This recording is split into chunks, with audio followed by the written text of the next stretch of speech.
আজি ভিডিঅ'টো ৰাতিপুৱাৰ পৰা আৰম্ভ কৰিছোঁ দেই। এয়া ছোৱালীজনীক মেৰিগ'ল্ড বিস্কুটৰ লগতে এয়া কাঠবাদাম এটা কাজু বাদাম এটা পিচি পেলাই দিছোঁ, নহ'লে যে তাই গোটাকৈ খাই খুব বেয়া পায়।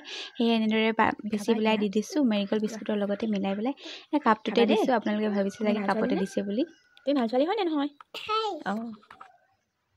তাইক মানে কাপত মই এইকাৰণে দিছোঁ, নহ'লে যে বাতিত দিলে তাই পেলাই পেলাই খায়। সেইকাৰণে এনেকৈ দিলে মানে ধুনীয়াকৈ বহি পেলাই এনেদৰে নালটোত ধৰি পেলাই খাই থাকিব পাৰে। এতিয়া মই তাইক খাবলৈ দিলোঁ, এইফালে মই গাটো ধুই আহিলোঁ, নহ'লে তাই মই গা ধুই থাকোঁতে খুব ডিষ্টাৰ্ব কৰে। সেইকাৰণে নহ'লে পিছে পিছে আহি মোৰ লগত গা ধুবলৈ আহি মানে কাপোৰ চাপোৰ চব তিয়াই মেলি দিয়ে। সেইকাৰণে মই তাইকে এনেকৈ বহি মেলি খাবলৈ দিলোঁ। এইফালে জুই ধৰিলোঁ, এইফালে দেউতাও উঠিলেহি। এতিয়া মই এইফালে চাহ তাহ বহাই দিছোঁ। তাৰপিছত এইফালে আকৌ খেৰৰ ঝাৰু এটাও বান্ধি আছোঁ। খেৰৰ ঝাৰু তেনেকৈ বান্ধিব নাজানো দেই, আগতে মাহঁতক এনেদৰে বন্ধা দেখিছিলোঁ, সেয়ে এনেই ট্ৰাইহে কৰি চাইছোঁ দেই।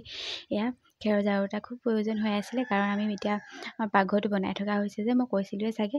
সেইকাৰণে এনেদৰে মাটিত সাৰিবৰ কাৰণে এনেকৈ খেৰৰ ঝাৰু এটা বনাই লৈছোঁ। এয়া ঘৰৰ পৰা আনিছিলোঁ দেই, মায়ে মানে ঘৰলৈ যাওঁতে যে দি পঠাইছিলে, কাৰণ আমাৰ ঘৰত ধান খেতি আছে যে, মায়ে ঝাৰু চুচি থোৱা আছিলে, সেইকাৰণে মোকো দি পঠালে। এইফালে আকৌ খৰখেদাকৈ চাউল অলপ জাৰিবলগীয়া আছিলে, চাউল অলপ জাৰি লৈ এইফালে দেউতাক চাহ তাহ দি মেলি মই এয়া দোকানলৈ আহিলোঁ। আমাৰ ছোৱালীজনী চাওকচোন, ইমান ঠাণ্ডাতো টুপি নিপিন্ধে, মোজা নিপিন্ধে।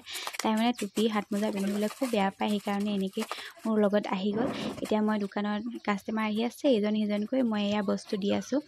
এনেকৈ দোকানখন খুলি থ'লে ইজন সিজন কাষ্টমাৰ আহি থাকিলে মনটো ভালো লাগে দিয়কচোন, দোকানখন যেতিয়া খুলিছোঁ, হয়নে নহয় বাৰু? আমাৰ মাইকী মানুহবোৰৰ সঁচাকৈ ঘৰত যে ইমান কাম ওলাই নহয় জানো।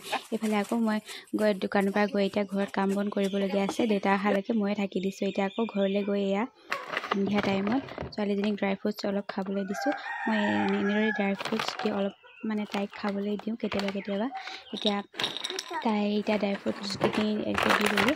তাই মানে গোটেইখিনি নাখায় হয়, মই এনেইহে দিছোঁ তাইক খেলি থাকিবৰ কাৰণে। এয়া খিচমিচ আগতে আনি থোৱা আছিলে, তাকো অলপমান দি দিছোঁ। তাইক মানে অলপমান সময় খেলিবলৈ দিছোঁ এনেদৰে। তাৰপিছত মোৰ মানে অলপ কাম আছে, সেইকাৰণে তাইক এনেদৰে খাবলৈ দিছোঁ। তাই মানে খুব বেছি এটা বা দুটাহে খাব দেই, এনেই ধেমালিহে কৰি থাকিব, নহ'লে যে তাই মোক কামত খুব ডিষ্টাৰ্ব দিয়ে। সেইকাৰণে এনেদৰে প্লেটখনতে দি পেলাই এনেদৰে বহাই থৈছোঁ। এয়া চাওকচোন তাই ধেমালিবোৰ। এয়া মোৰ কাম বন কৰি আহি গ'ল। এই যে ছোৱালীজনী দেখিছে, তাইৰ নাম হৈছে মেনকা, আমাৰ ঘৰৰ ওচৰৰে হয়। তাইক পালে যে আমাৰ ছোৱালীয়ে ইমান বেছি ফূৰ্তি পায় নহয়, দিনটো যদি তাইক নেদেখে গোটেই দিনটো বাৰ বিচাৰি ফুৰে। এয়া আমাৰ ছোৱালীজনী অলপমান সময় খেলিছে। তাইক মানে কি হ'ল, মোৰ ইমান বেছি কাম থাকে ঘৰত যে তাইক মই অকণমান সময় ক'ৰবালৈ উলিয়াই নিব নোৱাৰোঁ। তাই মানে দিনটো ঘৰতে খেলি থাকে। সেইকাৰণে এই ছোৱালীজনী মানে ভণ্টিয়ে হয়, তাই মানে আমাৰ ঘৰৰ ওচৰলৈ হয়। তাই কেতিয়াবা তাইৰ লগত খেলিবলৈ আহে।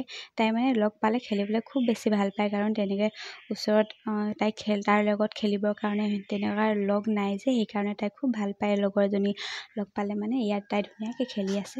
এতিয়া মইতো কেনিও উলিয়াই নিব নোৱাৰোঁ, সেয়া ঘৰতে তাই এনেদৰে খেলি থাকে আৰু। আজিলৈ আহিছোঁ দেই, বাই।